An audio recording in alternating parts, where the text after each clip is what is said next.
Hello, folks. This is Chris DeCosta on another edition of Audio City, and I have today with me music producer, sound recordist, sound engineer, and a complete crazy pianist, Sonny Khoeblal. Sonny hails from the country of Suriname and did his music studies with sound recording from the Berkeley College in the United States. Hi, Sonny. How are you doing? Hi, Chris. How are you doing? It's a pleasure to be here again. Hi, everybody listening to this.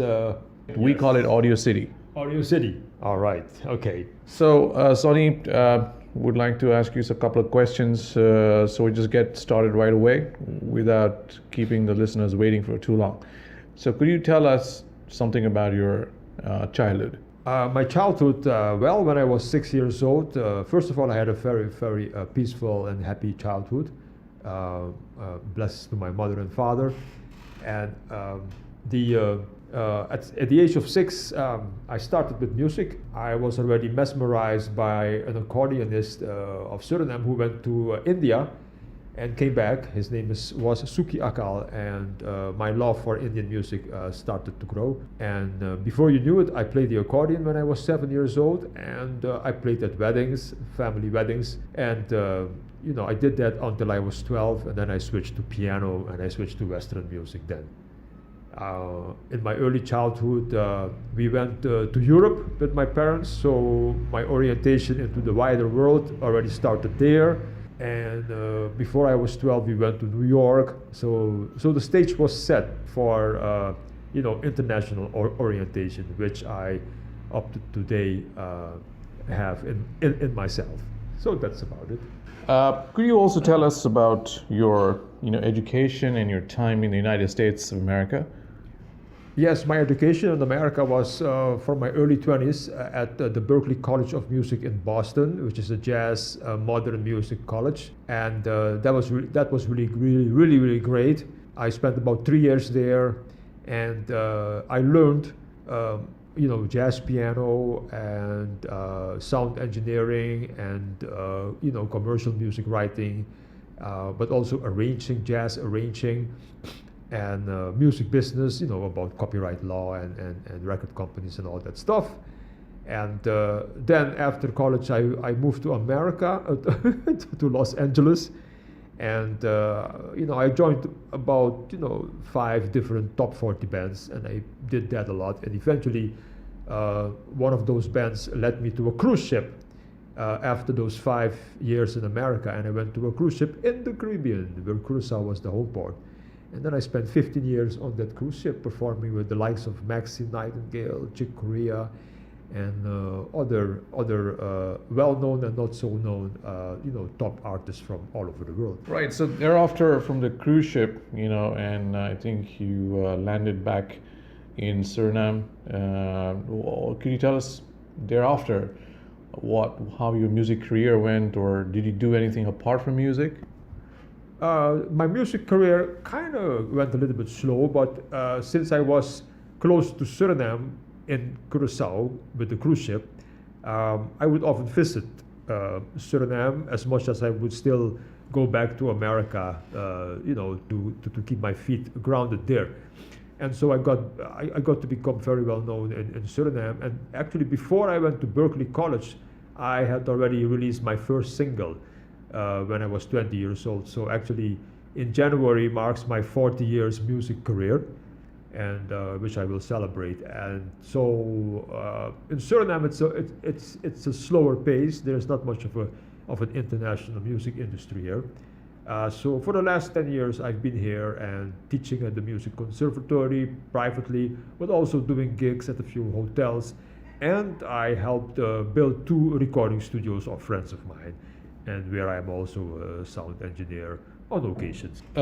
Well, the Suriname is quite an unconventional country, quite slow, and not really fast-moving or really, as we say, happening in other countries where you see new technology or new investors and new things really happening. So for you, somebody who's moved out from a country like the United States, and you've been also in Curacao, seen a fast-paced environment.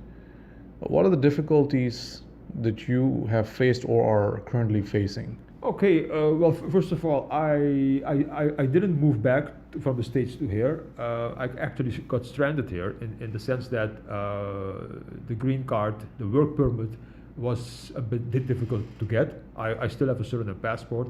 But after 9/11, the, the rules and regulations became very, very tight, very tough. And even though I was already going to work with Chick Corea, world's 20-time Grammy Award winner. He still couldn't keep me there with him because Homeland Security had different thoughts about it. So I didn't want to stay and work illegally, so I came back here. And then once I'm here, it's home. It's home. So you get comfortable, we have lots of relatives, and it's a nice place to be at. And that brings many people back to Suriname, even though, revolution and a corrupt government. So whatever you want to call it, it's still home, and creativity is here.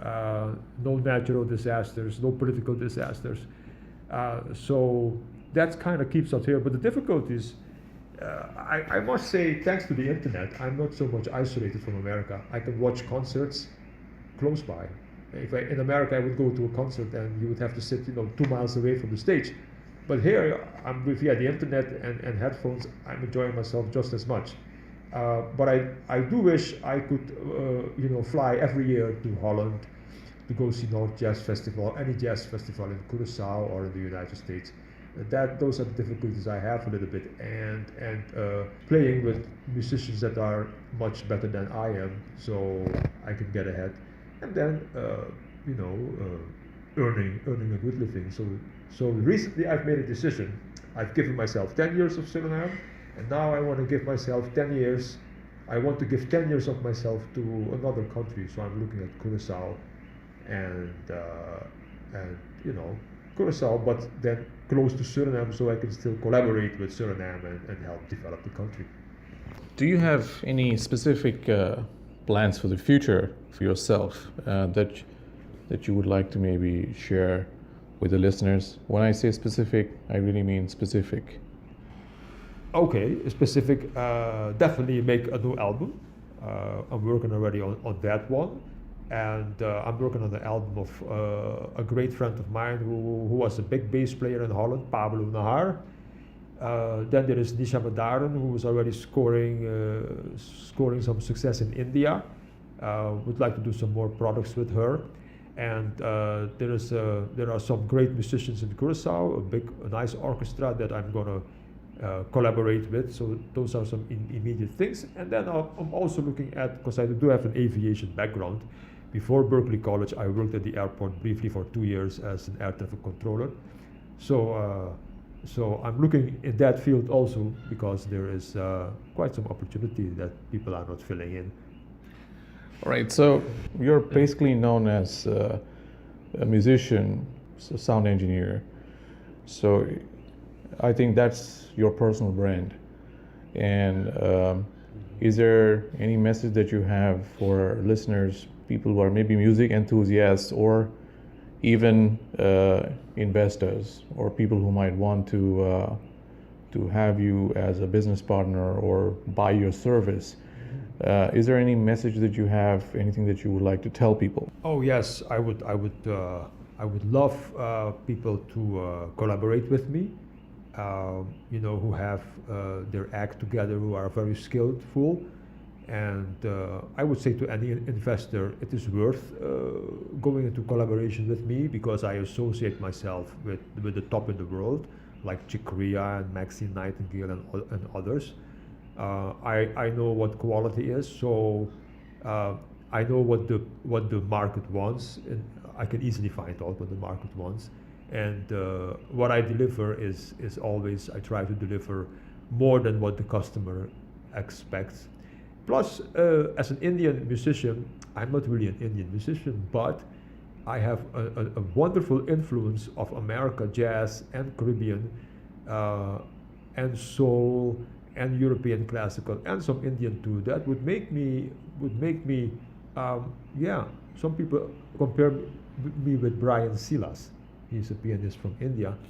And I look at Brian Silas and I admire what he's doing, and I say, hey, I can do that too and add my innovative flavor to it, which I think would Indian people would like that a lot, because I do that here already. I play some Indian songs on the piano and with my band that have a jazz flavor, and people like it very much. So I would like India to get acquainted with me. I've never been to India, so maybe I could do a concert there. Right. So, listeners, so that was Sonny Khoeblal. Sonny, it was really nice to have you with us. So, Sonny has some aspirations to connect with India. That would be great to have him connect back with his roots. So, if anybody listening out there, you think you can do something together with Sonny, so please reach out, or you can send us a message in the comments below if you want to get in touch with him. So that was it. Thanks for your time today, this evening, Sonny, and wish you all the best. Thank you, Chris. Right, so audience, listeners, we were with Sonny Khoeblal in yet another edition of our audio show called Audio City. Thank you very much for listening. Stay healthy, stay fit. This is Chris DaCosta signing off.